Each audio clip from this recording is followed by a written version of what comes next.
Welcome to No Club, the podcast that's like a book club for people who don't think that books reward them enough for being good at them. I'm Chad Ruddermans. And I'm Andy Kinnick. And today, we're going to be talking about Space Station Silicon Valley, a game that was developed by DMA Design, published by Take-Two Interactive, and was released in 1998 on the Nintendo 64, the Game Boy Color, and the PlayStation. But first, if you give us a like or a rating, I would greatly appreciate it. You've thrown me off. I've thrown everything in the garbage. Space Station Silicon Valley is a game. I called it previously a puzzle platformer. I think that's still reasonably accurate, but any idea in your head that you have of what a puzzle platformer is, flush it. Get rid of that. That isn't this game. I don't know how better to describe it, though. It is a 3D game. It is not 2D. You can move and walk around in all dimensions. And it has, and it is the obvious progenitor of the Cappy mechanic from Super Mario Odyssey, which ripped this game off miserably. Uh-huh. Yeah, I think puzzle platformer covers it. It very much feels like a concept that you would get in a puzzle platformer, but it's very much rooted in this like early 3D platformer collectible style. Yeah. And that is my like central conflict with this game more than anything else. I want to give a little background and then jump right into that. Like, what is it that this game is and why is it here? And to answer that second part a little bit early, I had this game on the list to do for the podcast, much like your Bugs Bunny Crazy Castle or like the Game Boy version of Harvest Moon. Mm-hmm. It was like a game that I played a shitload of as a kid and never got past like level 8.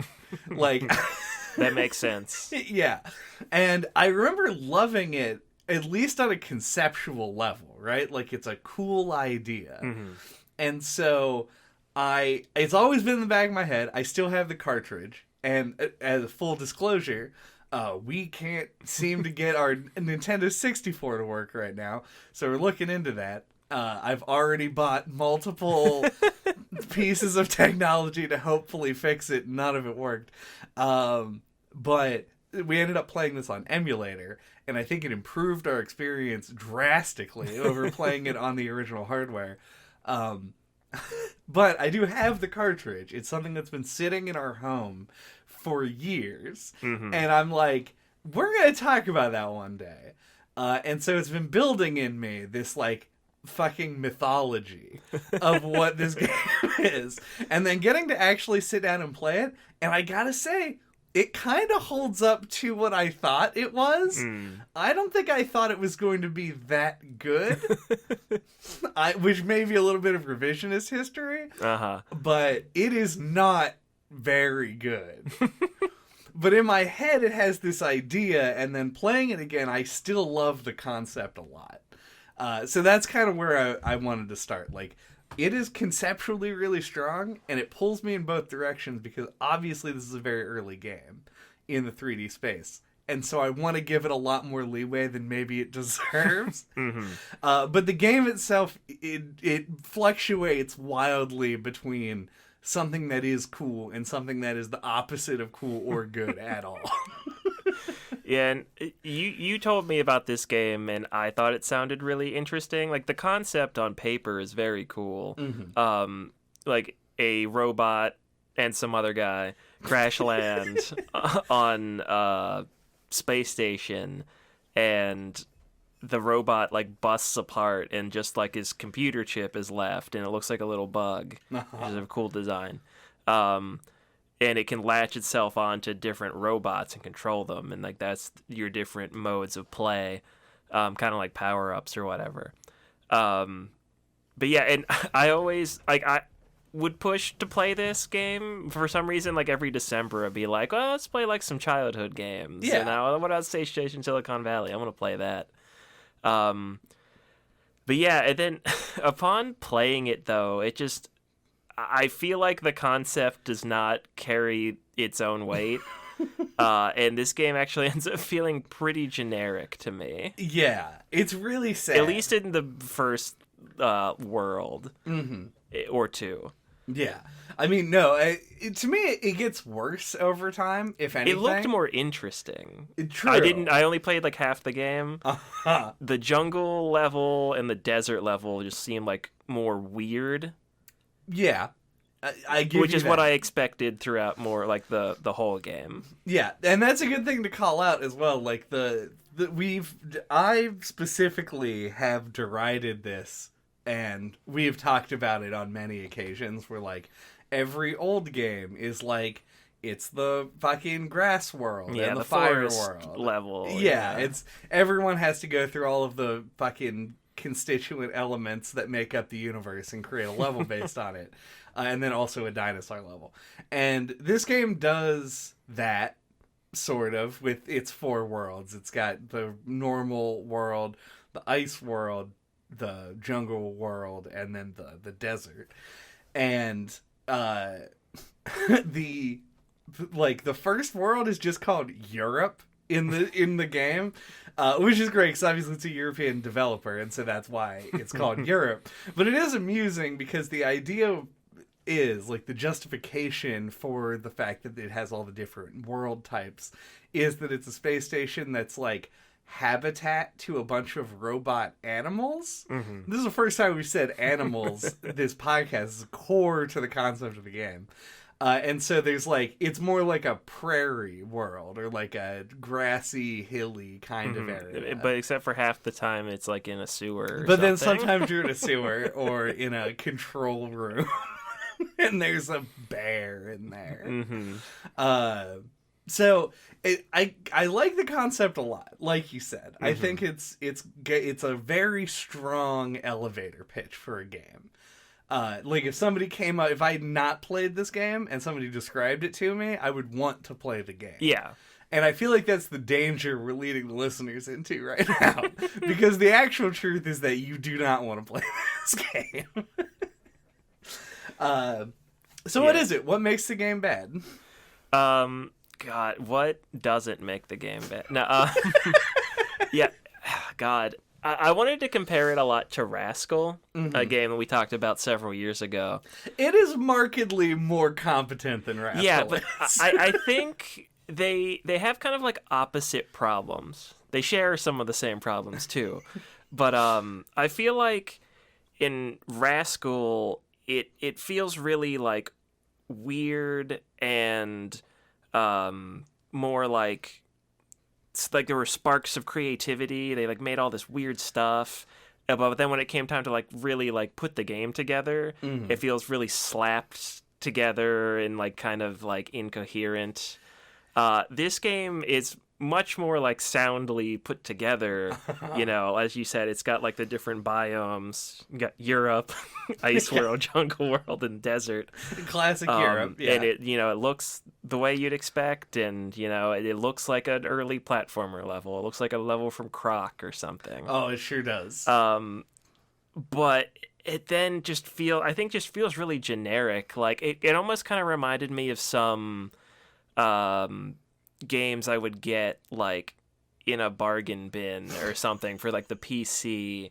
That's a little harsh, but like the cool, like, you're a computer chip that can jump between animals can kind of get a little lost, and it just kind of feels like you're playing animal platformer. Right. Yeah, because the good part of the concept is the idea that the game is going to present you with puzzles, and you're going to need to choose the correct thing in order to get there. Yeah, and it does that sometimes. Yeah, but a lot of the time what it does is make you do a benign task that sucks for the level, and then the part... there's no challenge, it just tells you what to do. And it's then layered on top of all of these frustrating mechanics that make it hard to actually do the task. And it just creates this terrible mixture of things that makes each level feel worse than the last one. To compare it to Rascal also, I would say Rascal had like 10% of every level done, and then the rest of it was phoned in. This game takes the whatever percentage of the game that is. So it has 10% of the game done as well, but it's just all up front. And then they tried to stretch it into a 20-hour game, which it does not succeed at and did not need to succeed at. The concept is strong enough, and it has like a personality, right? Like if you're somebody who, and we'll talk about this more like in its own section because it's actually a meaty thing. If you liked those more irreverent sort of games that came out that were like, debatably kind of poop joke oriented, this game is like right up your alley. You're like, oh, it's got like silly, dismissive, rebellious humor to it, and it's got a cool concept, and it's set in space. I like space, and so you're sold in. And then they were like, man, those people who bought our really specific weird game aren't gonna want a game that isn't 20 hours of fetch questing. And so every level just gets worse and worse as time goes on. It frustrated me to no end. Yeah. I don't know if this is the case or not, but I feel like I replayed part of it to capture footage earlier today, and I got through it all pretty quick. Like, I feel like the amount of time this game takes on a first playthrough versus like a replay is like huge. Because like I also like watched the rest of the game, and like this person did a long play, and the video is only 5 hours. So I feel like that was something that game developers didn't have as much of a grasp on back then. Like that, like to them, they're familiar with the game, so they probably felt like it was a lot shorter than it really is. That could make sense, but that's just speculation. Because like some of these levels on a first time took me forever. Oh yeah. Either because they were difficult, or because I didn't know what to do, or both. Right. I think the ice world is particularly bad. There's one level in the jungle that I think is the worst level in the game, definitely. In all games, it's in that fucking in the running for that. And I'll get to that one eventually. When we get to the jungle part of the podcast, I'll bring it back up. But yeah, it is. It feels like it's been pushed and extended way past its capability, and the whole game becomes this like distended, flabby mess because of it. And it's really sad, honestly, because of how much potential the idea actually does have. I wanted to mention something and then blew right past it. Sure. This game came out on the N64 and on the PlayStation. And on the PlayStation, it was inexplicably called... Let's talk about Space Station Silicon Valley for 1 second. What a good name. Yeah. It gets the point across, even though it sounds totally outlandish. It's got that good alliteration that you like. It's just an evocative, strong title, and one that I'll probably never forget for my entire life. Yeah. The version on PlayStation is called Evo's Space Adventures, which is the worst name I've ever heard. It is way worse. I don't remember the name of the guy who just sits on the spaceship. Dan, I think? Something like that. We'll call him Dan. Sure. He reminded me of Wallace from Wallace and Gromit. And Evo's Space Adventures almost sounds like it could be the name of an old short cartoon. Yeah. So maybe that's what they were going for? Back from before all of the good titles had already been taken. Yeah. But yeah, no, Space Station Silicon Valley is a great name, and it's one that I remembered. You know, and I never played the game or even heard of it before you told me about it. Yeah. Yeah, it's up there with. We've talked about this kind of stuff before, but like with like Symphony of the Night or Ocarina of Time, like there's just certain names that like stick in your head. Yeah, and this is definitely one of those names. Like, you bring this game up to do. Yeah, I kept doing it because the concept is cool and the name is cool. Right. Meanwhile, the episode we're doing for Pocket next is on a game called Gorogoa, and this is a game that I had beaten and didn't remember what it was by the name. Like, for a while. We got to a point, like, it was because you introduced me to it, and we were like, you want to put this in the back pocket, in the list that we keep for the podcast. And I'm like, oh, yeah, okay, that looks cool. And then, like, a month goes by, and you're like, oh, we could do Gorogoa next. I was like, what the fuck is that? And then fast forward, like, 2 years, and you're like, oh, yeah, I've played that game. Yep. I was like, when did that happen? Somewhere in the ensuing points. But Space Station Silicon Valley, that's a name I can get behind. It's a good title, and I like that a lot about it. And that's the end of the things I like. That's not really true. Let's start with this first world, right? Yeah. So, the first mission, the first actual stage you complete, the whole goal is just to introduce you to sort of like the jumping between dead animals mechanic. Yeah. And so you have a dog and a sheep, and you kind of learn the dog does a jump, and he barks. Yeah, he can bite. He can bite, that's what it is. He bites and jumps. And then the sheep jumps and can float. And they just have you do some basic, like, go here to there and that and these. Mm-hmm. And I think this level, because I've now played this level probably 1,000,000 times because of how many times I've started the game over because I was frustrated by it as a kid. I think it's very basic, and it just takes the place of what a tutorial would normally do.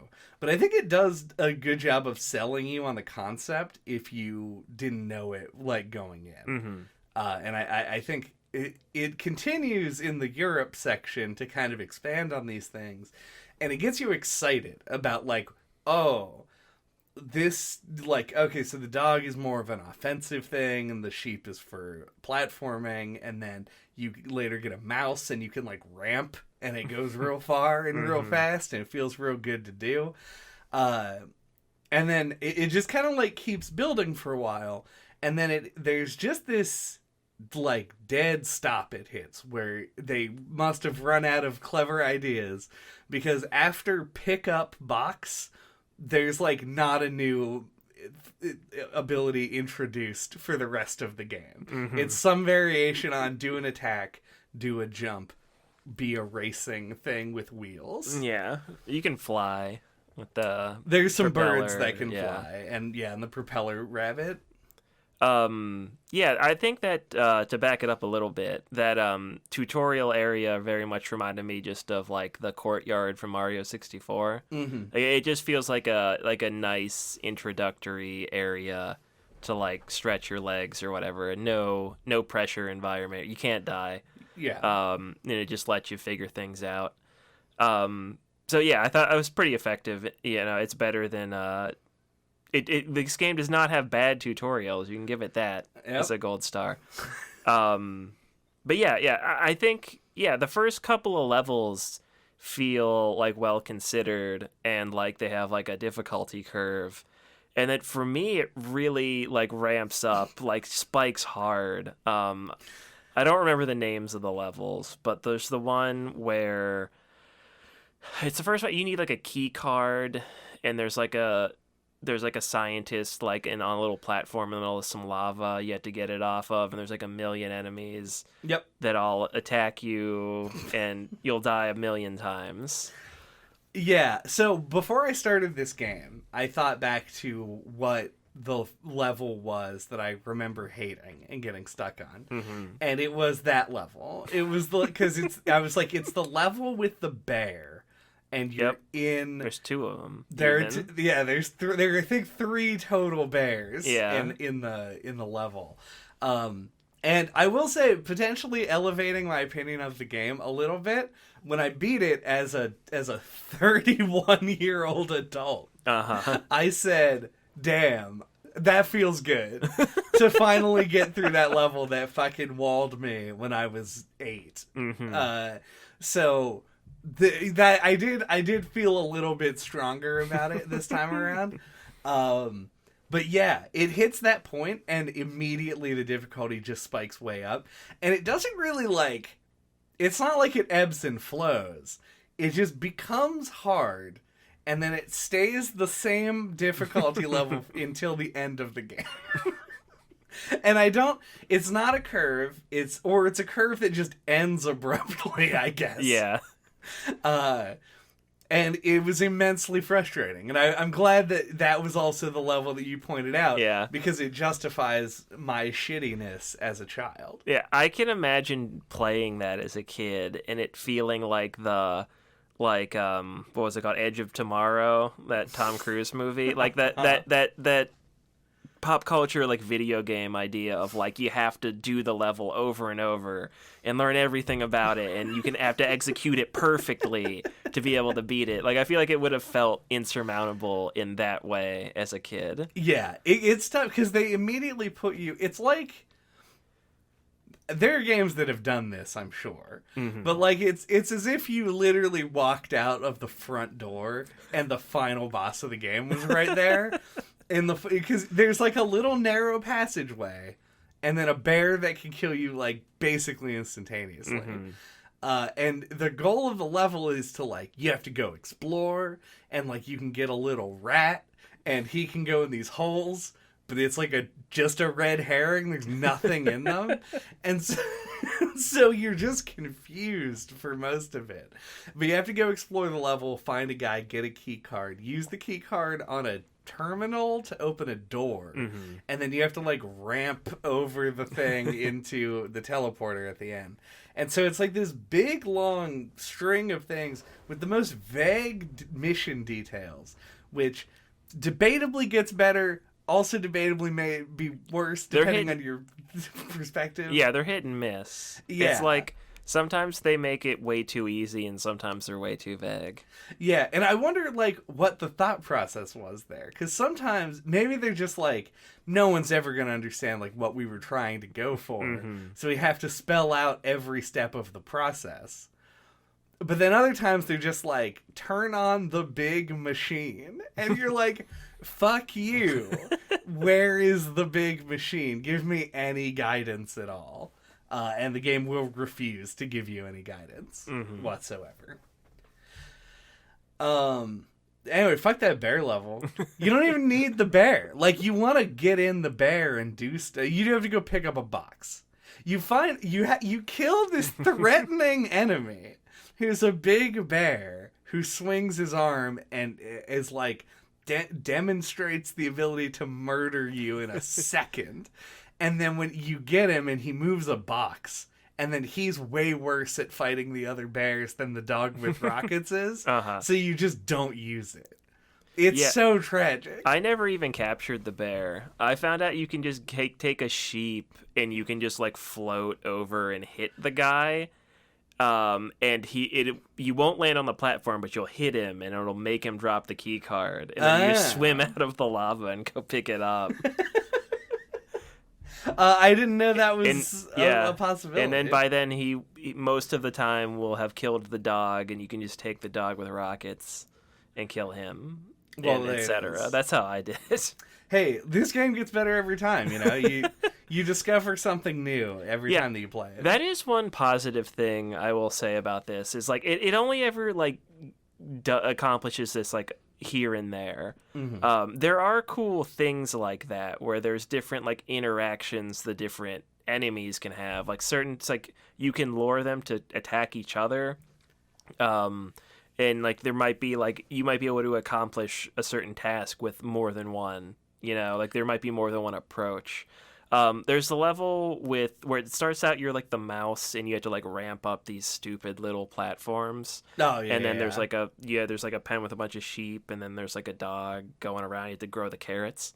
That level, like that was one that I felt like the early game, like the vertical slice of the idea of the game to me, where it was like you had to like you go through the level and then like the the order in which all the animals show up suggests like a progression of like what to do, and they get you thinking about like, okay, now what, like every time you get to a new obstacle, you are actually like organically thinking, okay, what animal do I need to go get?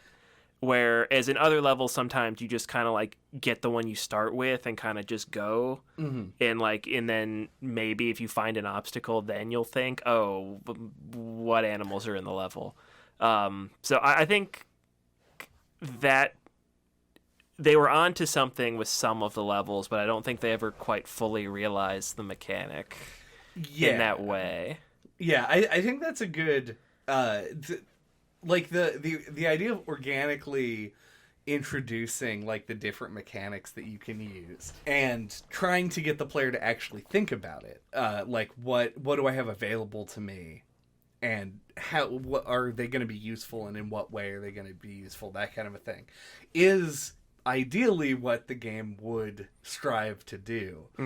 And then the problem comes in that, like, a lot of the levels sort of fall into this formula of, like, start with an animal, kill the first animal you see, use that animal to do 90% of the level, and then maybe there's a second thing that you can swap to accomplish some other goal, with very few exceptions. Most of the levels, you're going to be spending the vast majority of your time in a single host and then not being able to switch into something else.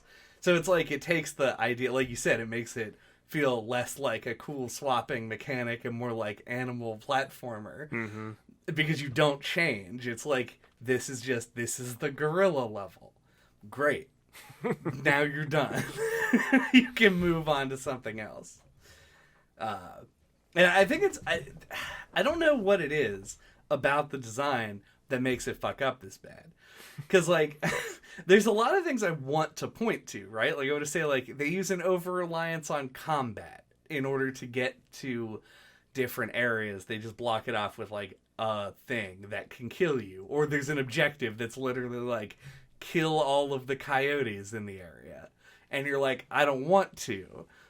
You have to in order to get through. And they justify it with some flimsy dialogue in the mission description. And so I would love to see more levels like the Grow Some Carrots. Battery Farms is the name of that level. That is what it's called. I don't know why I remembered that, but I do. It's hard to put your finger on, I think, but the way I was thinking about it was by just like comparing it to Banjo-Kazooie. And I say like, what? There feels like there's a huge gulf between them, even though they're contemporaries. Yeah. And it's like, what does Banjo do that this doesn't? And I think it's hard to put your finger on, because I think it's just like at that base level, like the game design just isn't as strong in Space Station Silicon Valley. Like in something like a Banjo-Kazooie or a Mario 64 or a Zelda or like a Nintendo game, you know, like some of the better games of the time, it feels like things are like were more like conceptualized and like more like thought about, like what kind of problems are you going to solve, how are you going to solve them, how is it going to control, what's it going to feel like. It just feels like it had a lot more time in the oven. They had all the ingredients they needed, like it all just feels like more like planned out and executed well, whereas this feels like it's not bad on like a technical level, but it feels like it isn't as well thought out, or it isn't as well like thought out or fleshed out, I guess. Like it feels like it's just kind of like they had it just as good enough as they needed it to be able to like put a game out, and it doesn't really go much further than that. Yeah, and it's weird to see that in a game like Space Station Silicon Valley. Because when you look at Banjo-Kazooie isn't like the most original game in the entire world. It's a collectathon. It kind of popularized the genre, so I absolutely do hand it that.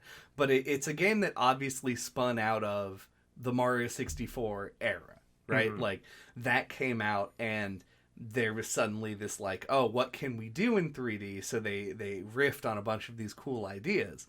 And so Banjo-Kazooie is essentially a 3D platformer, and they just kind of changed the objectives up and stuff. And I'm not trying to dismiss Banjo-Kazooie here. I love that game, but the with Space Station Silicon Valley, it's like such a high concept that it feels like somebody had to have come up with the idea and been happy with it, and then produced this.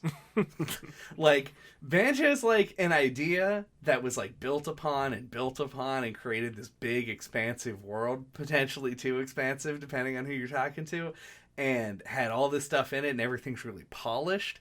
And then this is like a great idea that is an original idea, and then it feels like it was rushed out the door. And it could be like a corporate thing. I didn't look into the programming state of the team when they were making this game, and I suspect that is probably what it is. Yeah, the experience level. Yeah, but it's weird to see an idea this like unique get used on something that got shoveled out the door. Yeah, that's, I don't know. To me, you would see that as like, oh, it's like a racing game, and you're a guy.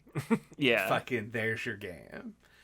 Yeah, I mean, I think I would just chalk that up to the time.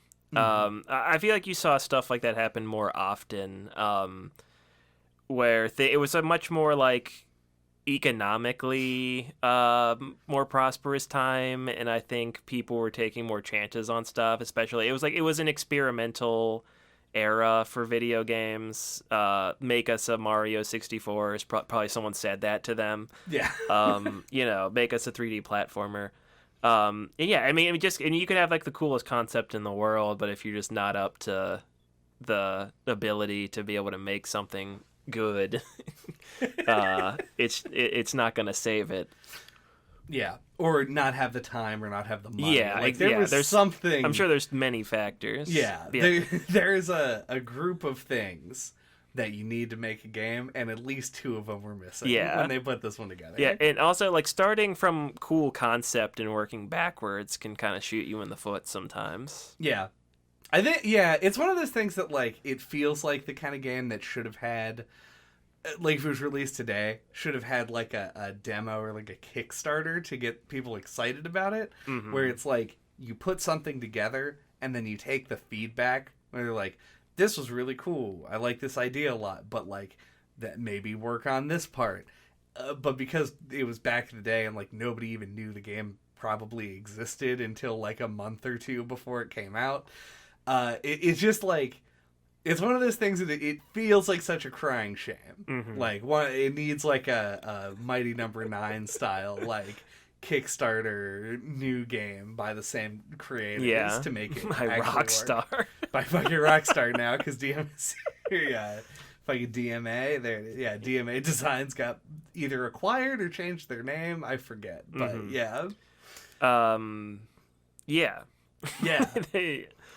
feel like I was gonna say something and now I lost it.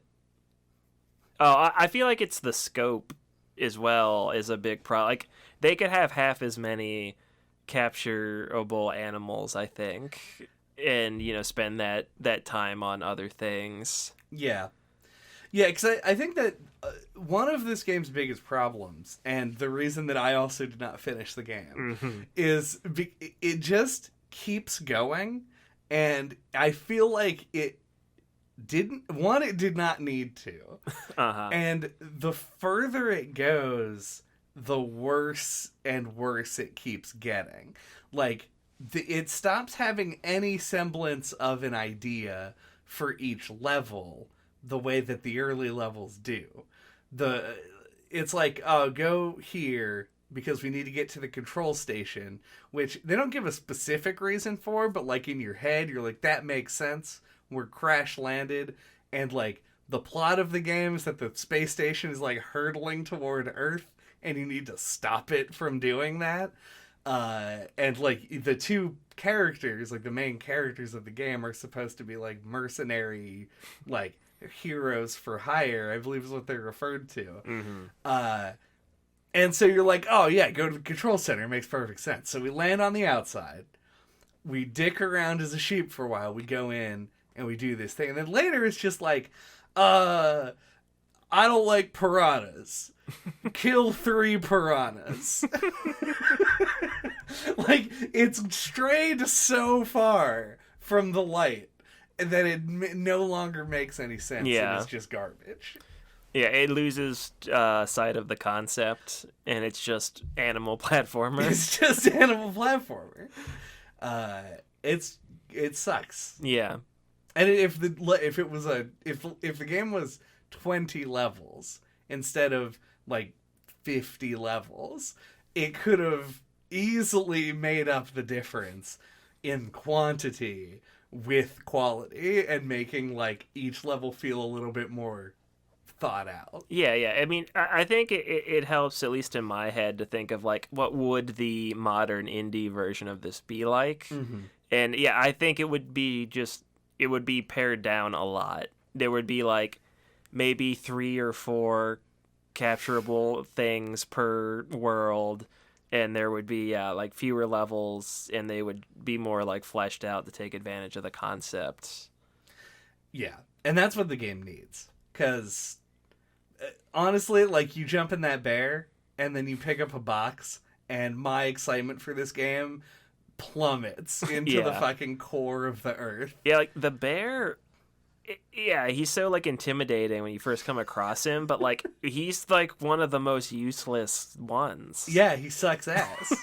It's so lame.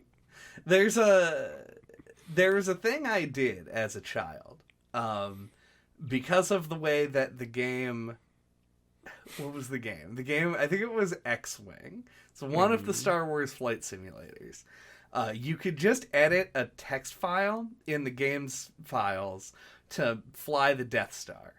Because Death Star is sick, and I'm a little kid, and I want to play as the Death Star. And it works, because the way that the game is programmed, the Death Star just is given a series of inputs, so you can give those inputs, who gives a shit? So you fly the Death Star, and then you can use the Death Star, and it shoots a super laser, blows up a fucking planet. It's amazing. Mm-hmm. It makes you, as a kid, you have that power fantasy. You love it. And then you get in the bear, and they tell you to pick up a box. And I'm like, I don't want to pick up a box with a bear. I'm going to beat the shit out of something with the bear, with his mouth all foaming and his arms swinging around. And so many animals do this thing. Like, have you seen the lion?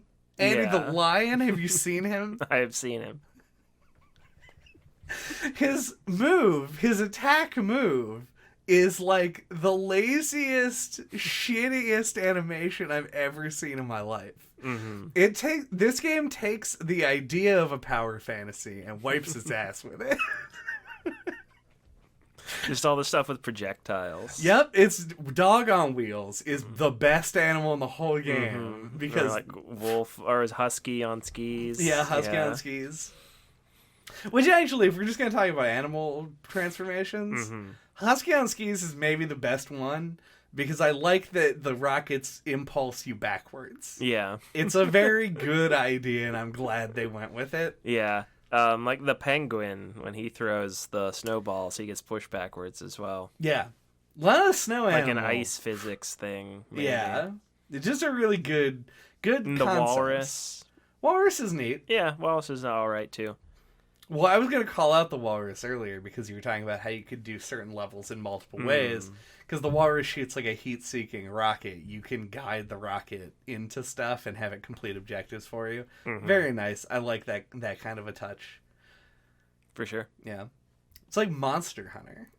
They just like Monster Hunter. Just like Monster Hunter. Put it on the box.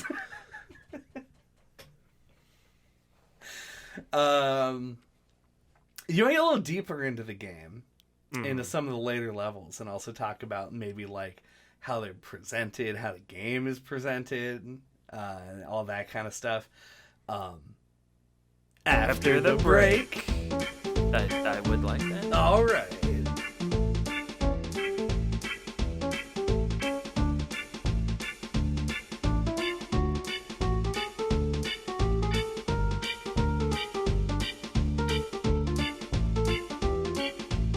Welcome back. I left us off on a pretty vague note there. I've given up on the concept of half of the podcast being before the break and after the break. And Well, I don't know how long this one's gonna run. Yeah, this is definitely going to be a shorter one. Yeah. So rejoice, everyone who's like, hey, why are our episodes fucking 2.5 hours long? We got you. We got you, fam. But one of the things that I wanted to talk about, I think, because we touched on it just a little bit, just briefly. We talked about some specific levels. And we specifically talked about levels that we thought were good. Battery farms, the tutorial level.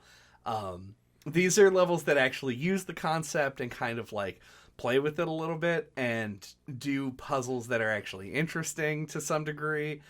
And then you have the flip side, unfortunately. Levels that don't and are bad.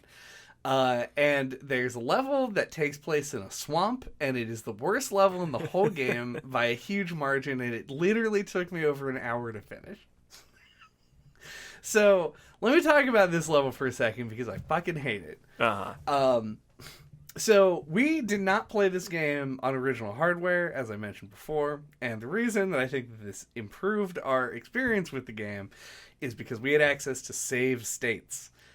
So with a save state, you don't have to die, which is great, because when you die in this game, you just go back to the beginning of the level. There are no checkpoints whatsoever. This level tasks you with following a path that you cannot see to several small islands in a swamp, and if you go into the swamp water, you die within like 2 or 3 seconds. To get a hyena.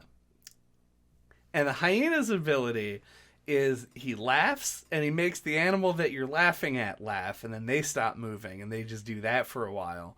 And then but it's just an AoE damage ability. Like, it just deals damage. It's not really special. It has an idea behind it, but it's executed in like the dumbest way imaginable. Like, ideally the laugh would do something unique to make you want to use it over a different attack, but it is just an attack, and one that takes forever. So you get one of these dumb hyenas, and then you have to navigate over to another island that has some gorillas on it, and you have to laugh the gorillas to death. And then once you laugh the gorillas to death, then you have to climb a bunch of stupid vines and jump between the vines until you find the magic rope, which is a rope that moves.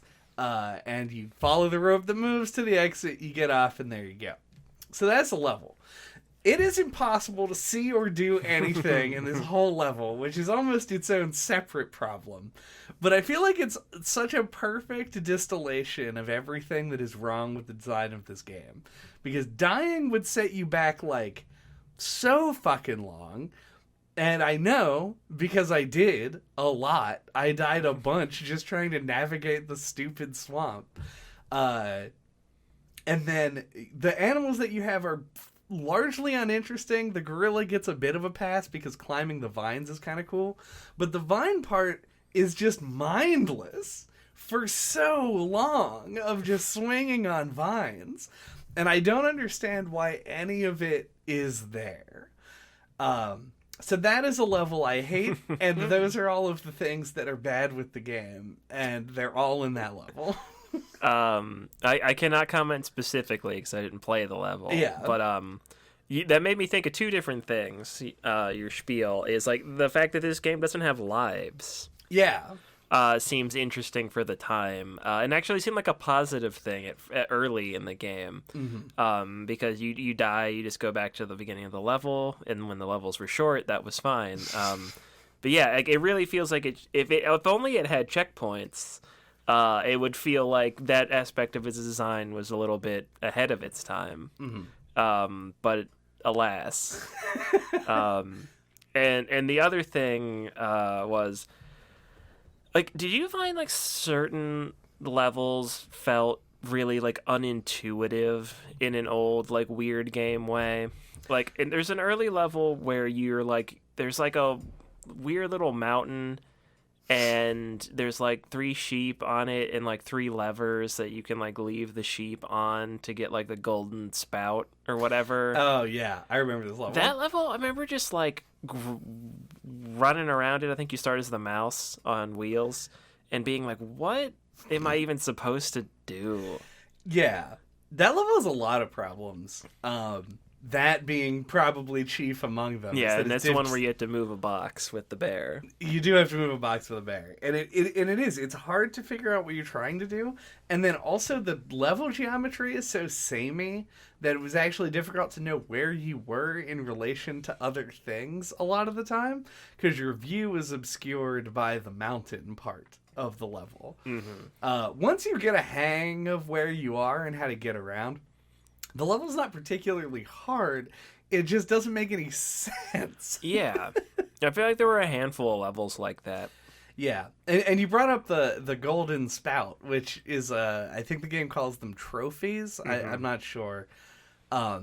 Every level has like a secret hidden challenge that you can complete to get this little completionist bonus thing. Like it's the golden spout in that level and other levels. It's like a golden thing that represents the level.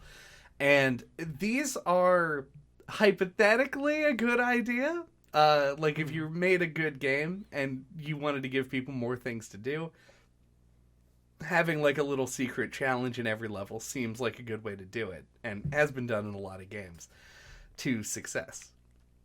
The problem in here is that your actual objectives in the level are so vague that sometimes you get caught up doing the trophy objective without realizing without knowing that you're doing something optional.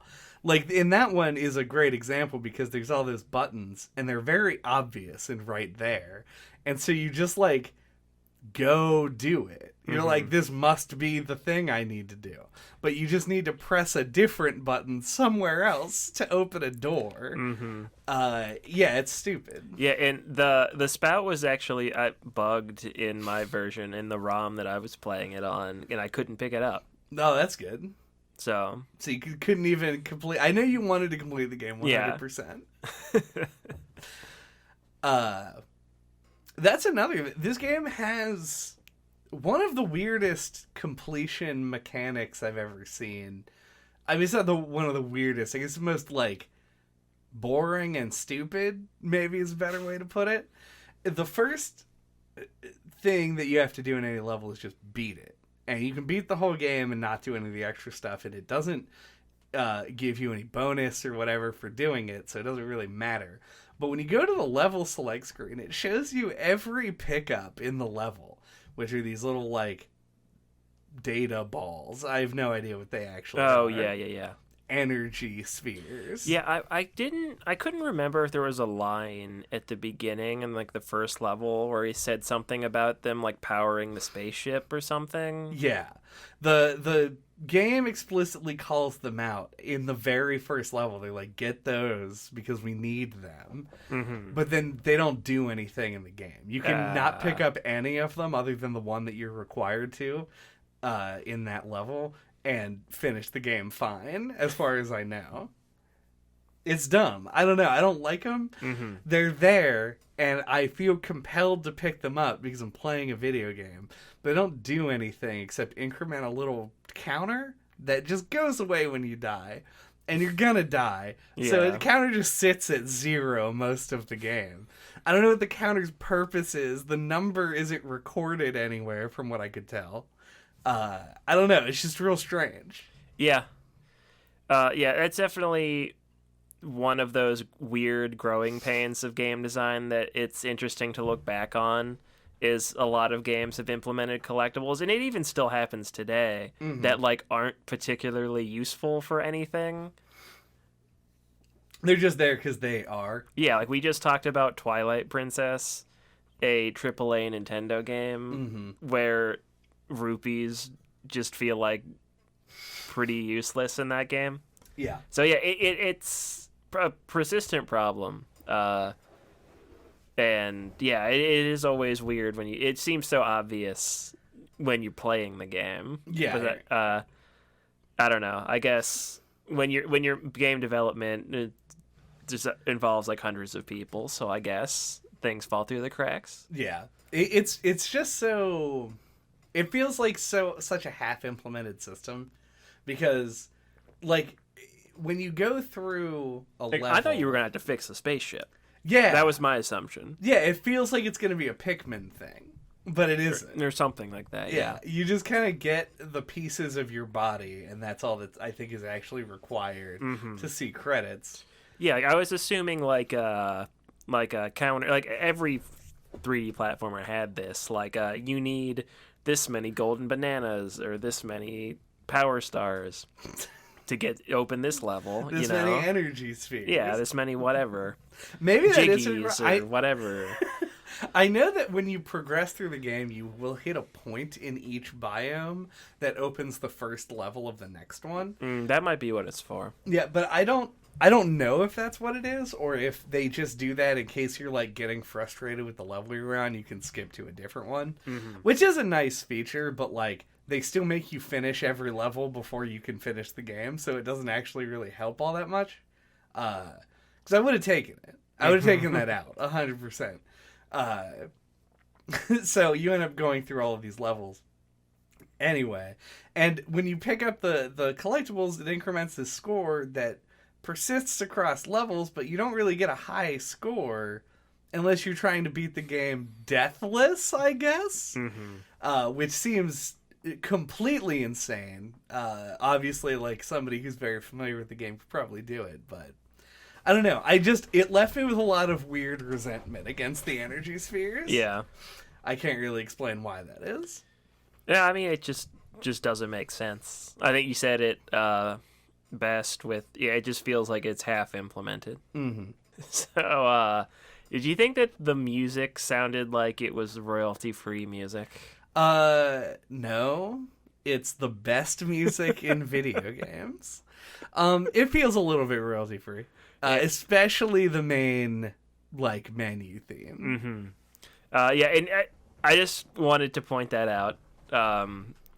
Because it stood out to me because it feels like the game really thinks it has an awesome soundtrack. Because like they make the audio diegetic in the levels with these speakers that are just littered throughout, and like the robots will like bob their head or tap their feet to it, which is an interesting idea, especially for the time. It feels unique, but like it's just like this like it's like this the simplest like royalty free kind of music. It's really weird. It created like a weird clash for me.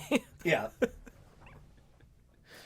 I do want to talk about presentation a little bit before I get into that, I guess, because I think I like the music in this game. And it's not just because there's like one song that kind of sounds like a little second wave ska song. It's a little bit pretty cool. But the idea, I believe, for the music in this game is to give off a muzak sort of feeling, like the kind of music that you would hear at a strip mall, and they kind of go with it. Like each zone isn't what I would call an area that it makes sense for that music to be playing in, but you get this like vibe from the game that it obviously doesn't take itself very seriously, but I think it is trying to be like, what if this space station is just run by some they're like, do we put music in it? Oh yeah, just play like whatever the fucking shop soundtrack is that we bought the rights to however many years ago. Like that is what I assume it is trying to go for. Yeah, my interpretation is that the space station, I think the setup for the game, I don't remember it super well, that like the animals killed the scientists that were working on them or whatever. Yeah. My interpretation was that it was supposed to be like a zoo or something, and that like the music is there because it's supposed to be like a tourist attraction. Like people would like walk through and like look at the animals or whatever. Like it almost kind of feels like elevator music or something. Yeah. Yeah, so I think that was my thought of what they were going for. I feel like if that is the case, if it's some kind of weird concept like the one you or I suggest, the presentation is not communicating that. Right. in my opinion. Yeah, there are too So many... it just feels like bad music. I mean, my argument mostly is that I don't think the music is that bad. Mm-hmm. Maybe it's just like it's hitting a nostalgic thing, because Yeah. I heard it when I was a kid, and so I'm just remembering it. But I wouldn't put this music on at a party. No. But it's not like it pains me to listen to like the music in some other games that we've played. Like there's like a maybe no thought was put into its inclusion, but I think there is some thought put into actually making the music like function as music that is listenable. Sure. Which I think is good. But, you know, I don't know. I think it fits the vibes of the game, even though the game does nothing to present its narrative or setting in a way that it should have.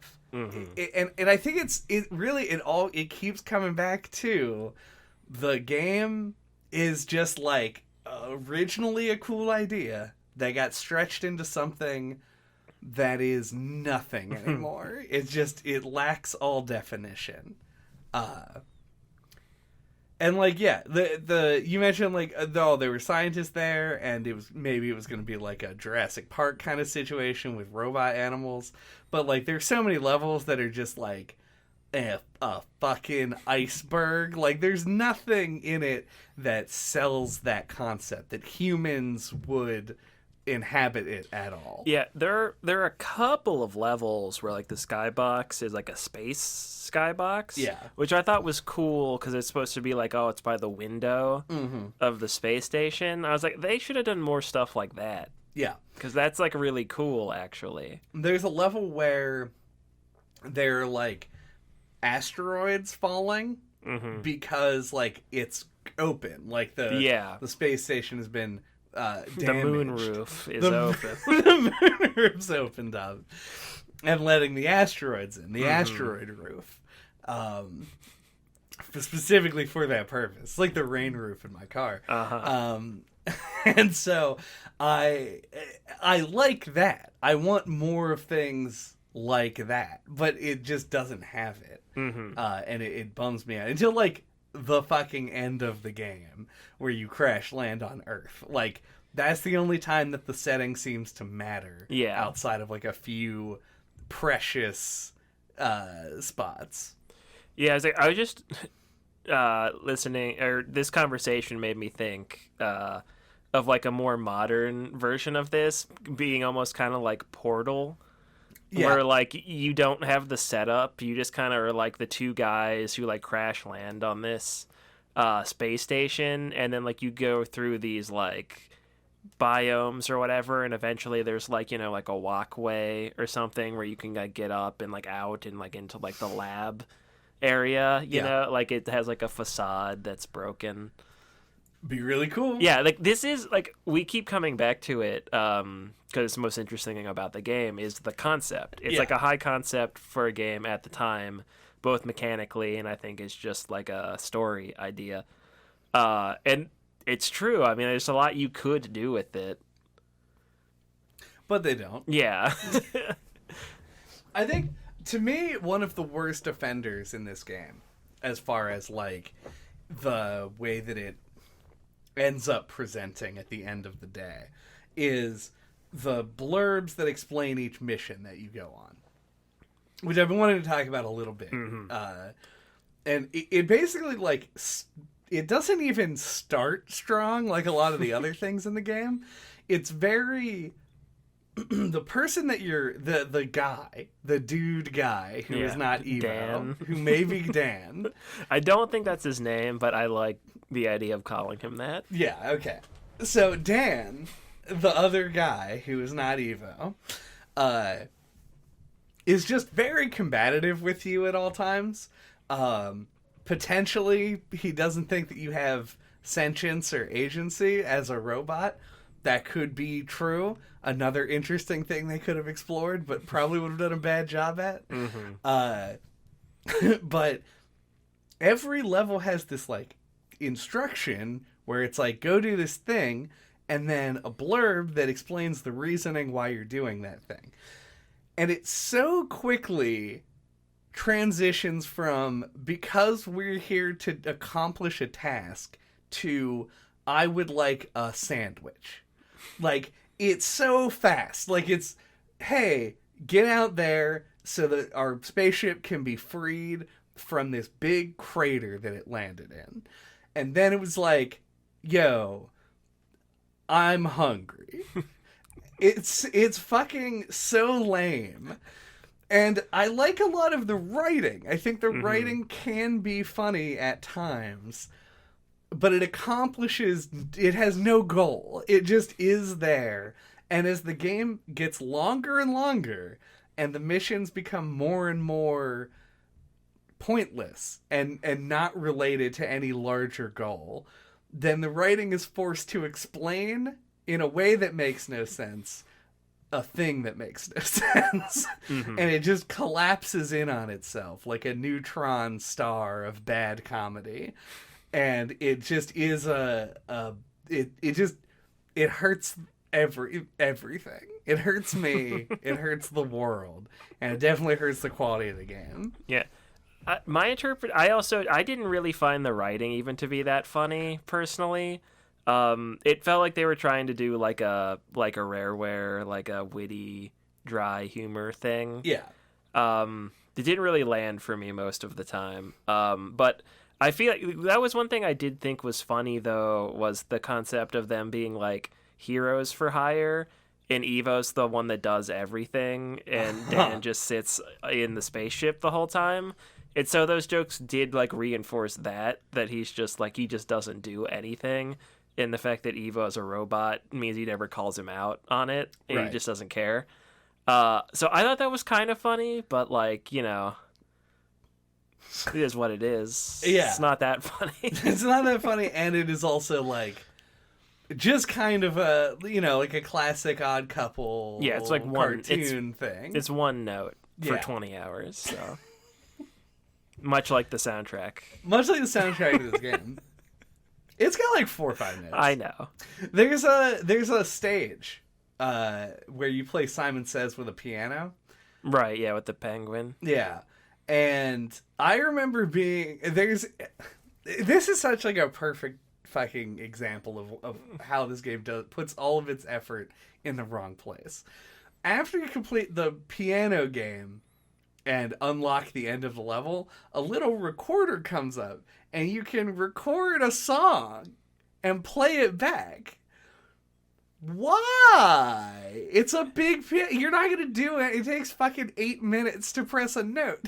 It's for the golden thing in that level. I actually watched this on YouTube. Oh. You record a specific song, and then these little penguins will sing it, and then it'll drop the golden 8th note or whatever. Terrible. That's terrible. But anyway. I thought that was kind of cool as a secret, but yeah, like, really weird. It drops, like, it's just this weird little recorder thing. It's like, what the fuck? Yeah, it like comes down like a little radio. No one figured that out without the game guide. Yeah. Or calling the Nintendo helpline. Yeah, they all get in touch with Brady of Brady Games. The unofficial Space Station, this unofficial Evo Space Adventure Guide. Extra unofficial. Yeah, I don't know. It's weird. The fact that there's like you said, like the music feels public domain. And then they have a mission that is based around music, and there's all the diegetic speakers that you can actually blow up and silence the music if you want to. It does feel kind of like they think the soundtrack rocks, and it really doesn't rock. But it calls attention to itself a lot, and it's also blaringly loud in comparison to other elements of the sound design. Yeah, I didn't know if I was imagining it or not, but I feel like it gets louder and quieter depending on how close you are to the speakers. Oh, yeah. But apparently one of the speakers is directly inside of your ear during the main menu part where you select levels. That's playing in Evo's head, obviously. Yeah, it's just a constant thing that runs through. Well, even that song... A circuit runs through it. A circuit runs through it. Our Fuck it, never mind.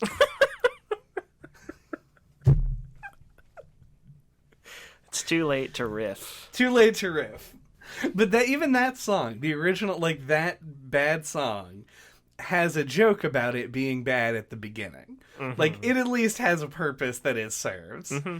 Yeah, no, I do think they have some kind of world-building thing, like reason for the music to be the way it is. Mm-hmm. It's just, it isn't really communicated. Yeah, and it's buried under a lot of shit that didn't need to be there.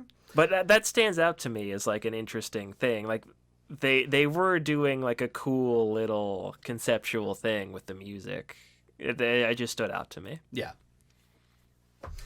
How did you think How did I think the game looked, given the, like, era that it came out in? It's really hard to judge those sorts of things. Because, like, I didn't play this at the time, and I never saw it either. Yeah.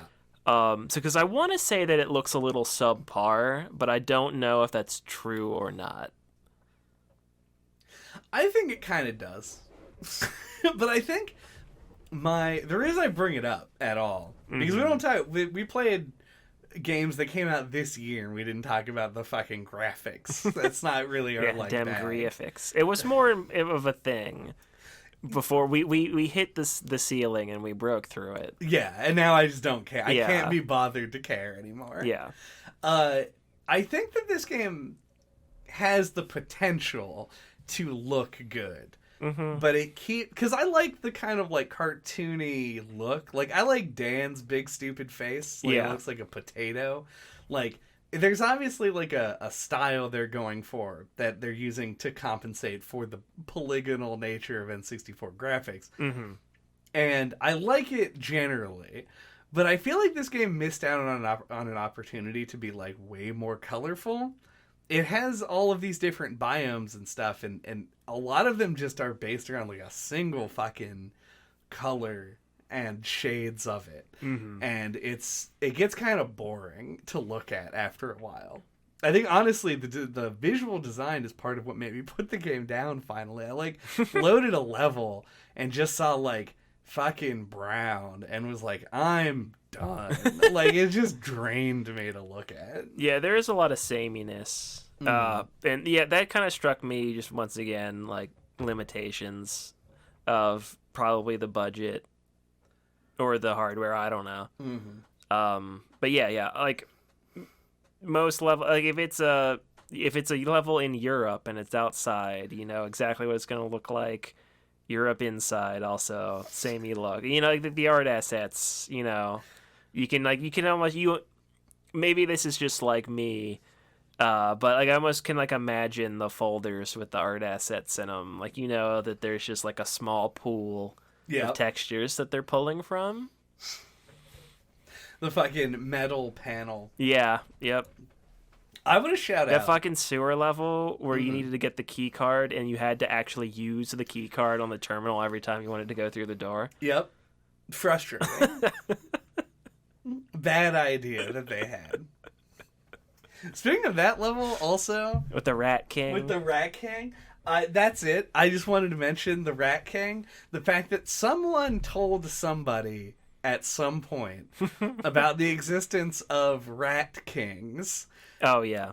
And everyone loves it. They love that idea. They're like, oh, Rat King. Like, it's rarely the phenomenon that actually occurs being depicted in fiction. But there are tons of Rat Kings in games and whatever other media. It's very odd to me. It is interesting. It does crop up in a lot of places. Yeah. And it's almost always just a rat with a crown. Yeah, and I always like it, too.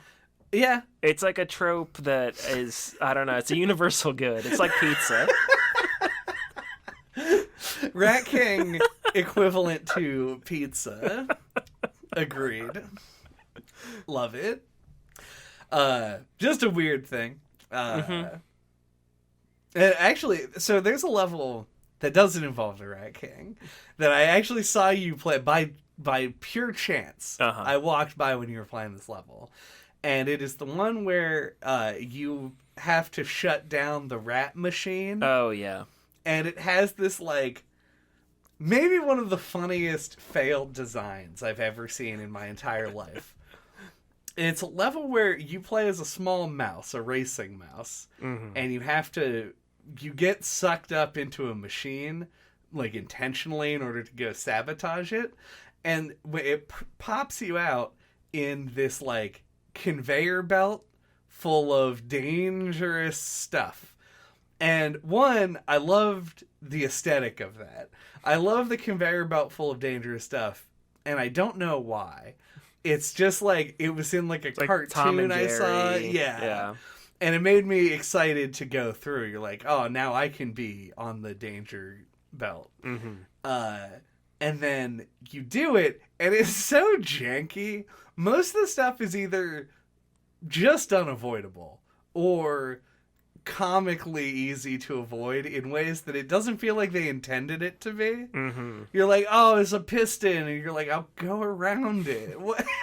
There was, like the piston, though, like the hurt box would stay active for too long. If you got hit with it, it would just be like, just kill you instantly. Yeah. In a way that felt off. I know that because I played the level as a kid. This time, fucking aced it. Yeah. I just flew right through that conveyor belt. It had nothing on me. But I don't know. I still like that level aesthetically.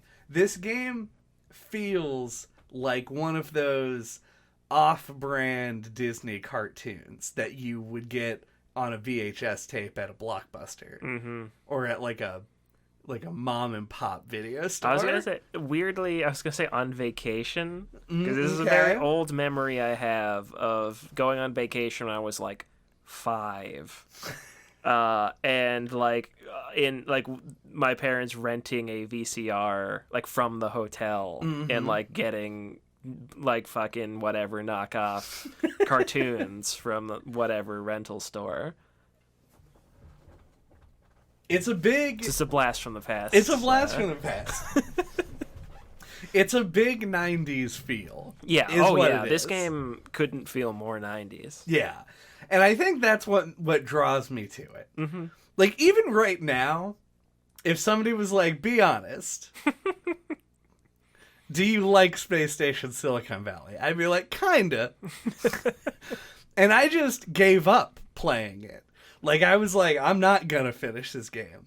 But, like, I still harbor a little bit of that. And I think that a lot of the aesthetic, the presentation, is nostalgic for me. And I think that's what draws me to it. I would be the same way, I guarantee it. Yeah. And anyway, those are my final thoughts. What are we talking about next time? What else are we talking about this time?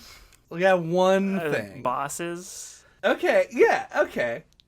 Mini games. Those. Every stage in this game ends with, yeah, you said bosses, mini games, which is appropriate. It is some weird thing like that.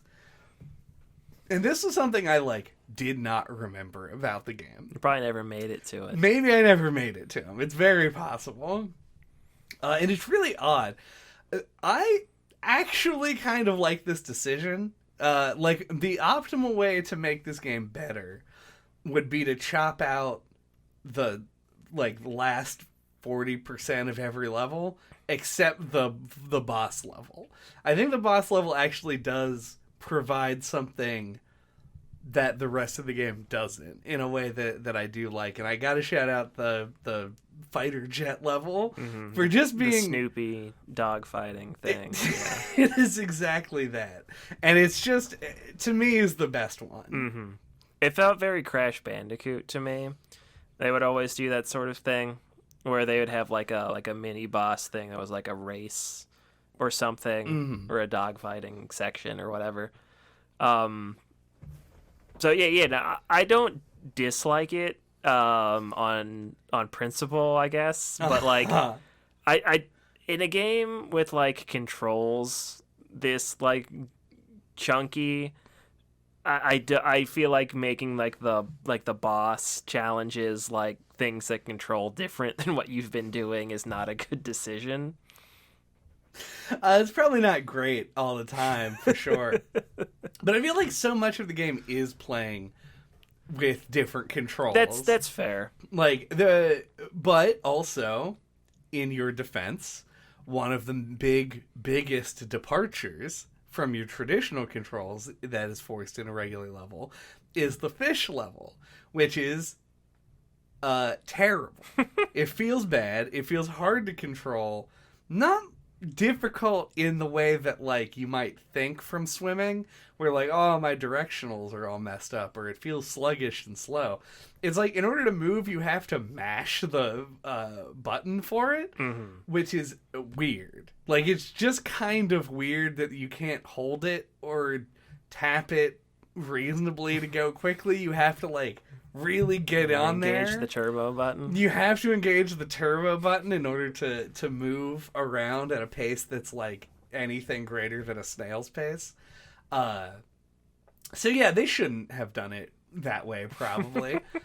But like, I don't know, the dogfighting felt like they had probably made a plain game before and just imported it in because it didn't feel like complete garbage. The race on the walrus, I mean, at least it wasn't hard. It was just real slippy, slidey. Yeah. It was probably better than the race against whatever the thing was. The octopus? The octopus. Diddy Kong Racing? Yeah. Yeah. Controls better than the hovercraft in Diddy Kong Racing is not high praise. Yeah, that's about it, though. We tried to make this longer, much like Hey, I think it's did. totally fine I agree. to do a shorter episode. I've been wanting to do a shorter episode. I know. Well, the next one will probably be shorter, too. Oh, yeah, you're right. Yeah. What are we Oh, wait, hold on. Do we have Europe thoughts? My Euro thoughts are... I feel like I don't know if I say pride myself, but like I really try with this podcast to like meet games where they are and give them the time of day, and like if I don't click with it right away, to like stick with it, because I've had a lot of games we've done are games that I would have stopped playing if I was just doing it in my free time, and then I ended up really liking them. But I mean, this game just kind of made me tired when I played it. It might be my least favorite game we've done for the podcast. It's one of those early 3D games that really shows its age, and even somebody who is good at revisiting old games, found it pretty tough to go back to. Yeah, I mean, yeah, I was getting at it when I was comparing it to like Banjo-Kazooie. I think that's like the easiest lens to kind of like to bring it into focus, like why I think it's not very good. Like it feels like just like on a game design level, it's just not where it needed to be.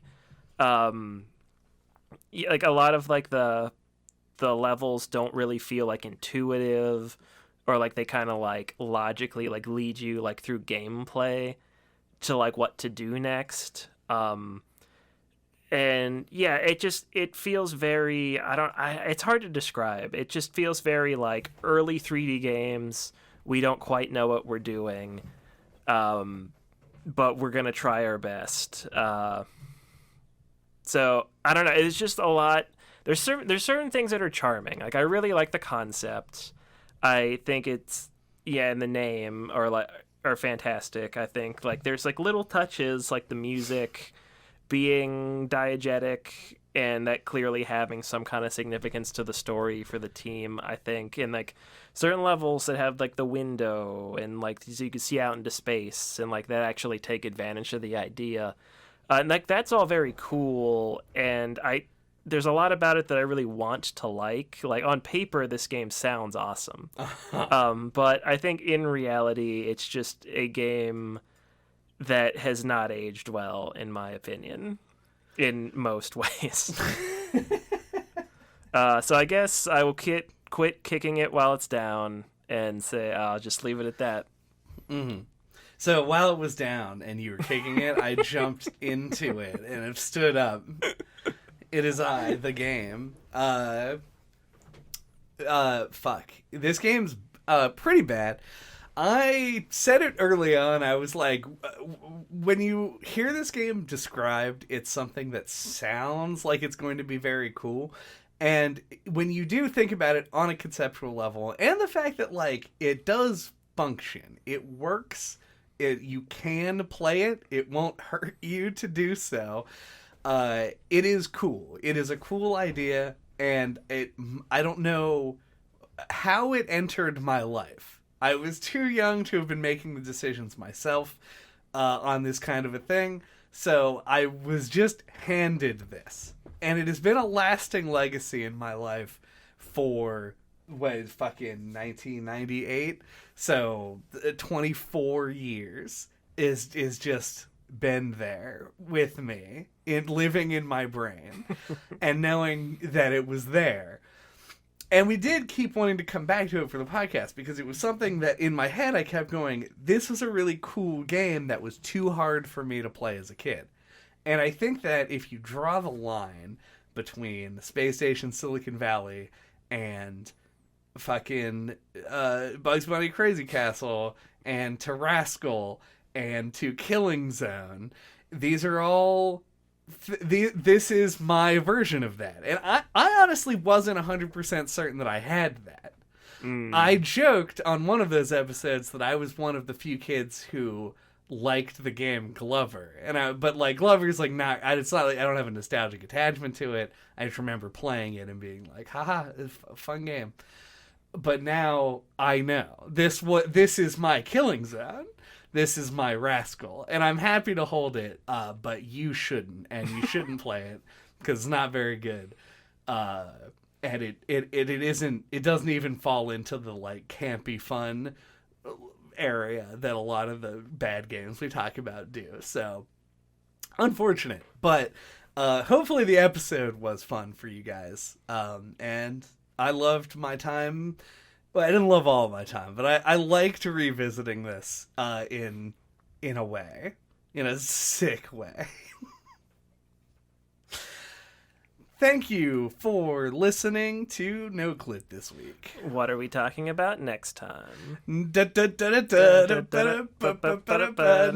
time, we're talking about Snowboard Kids 2. Hell yeah. Also on the N64, which we'll see. Hopefully we can get some functioning. If worse comes to worse, I can bring my computer out to the living room because the emulator does support 2 controllers. So fuck yes. So we're gonna be racing and spacing. That's the theme for December. N64 racing and spacing. Next time, I think this is the most appropriate Christmas time episode. Yeah. Because it is snowboarding. I want to mention this. Yeah, it's like a kart racer, but with kids on snowboards. Oh, you don't think everyone just knows what Snowboard Kids 2 is? Some people do, and some people have never heard of it. I will say, I had never heard of it, and a surprising number of people have, which makes me think I missed out on the Snowboard Kids 2 thing. But anyway, that's next time. Until that time, you can get a hold of us. All of our contact information is on our website at noclippodcast.com. And if you normally turn the podcast off here, I just thought of something and I should mention it now. Hey, jump on into the podcast Discord or down in the comments and start putting in some suggestions for Fan Brewery, which is going to be coming up. I'll put it at the top of the next episode and on Pocket, and we'll definitely hype it up on the year-end No Clip Awards. So just get that in your little noggins. But on our website at noclippodcast.com or on splattershot.pro, you can find our email address, our Twitter account. You can find the Discord, where you can suggest games, like for February, or talk about the games that we've been talking about. There's a link to our YouTube channel where you can watch all of our old episodes, some of which have gameplay footage, like this one, that I'm sure you'll love to see. And that includes games like Rascal, or Killing Zone, or Bugs Bunny Crazy Castle, or Harvest Moon. GBC. Or what's an actual fucking 3D platformer we did? A Hat in Time. Like A Hat in Time. We called that one out last time. Super Mario Sunshine. Hell yeah, what a good episode. Maybe. I haven't listened to it in years. Dan likes that one. Dan likes it. The guy in this game? Yeah. Whose name may not be Dan. Dan and Evo love it. It's their favorite one. Yes. That's because they're in space, and it takes the wave... Smash that like a fucking... You know space waves? That's what the space whales are riding. Have Evo jump into your computer and hit A to like and B to subscribe. Da-da-da-da-da-da.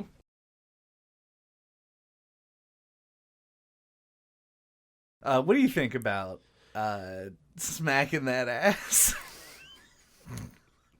It's my favorite pastime. It's my favorite ass time. Yeah. Yeah, it sure Ass is. time. Welcome to Ass Time, yeah.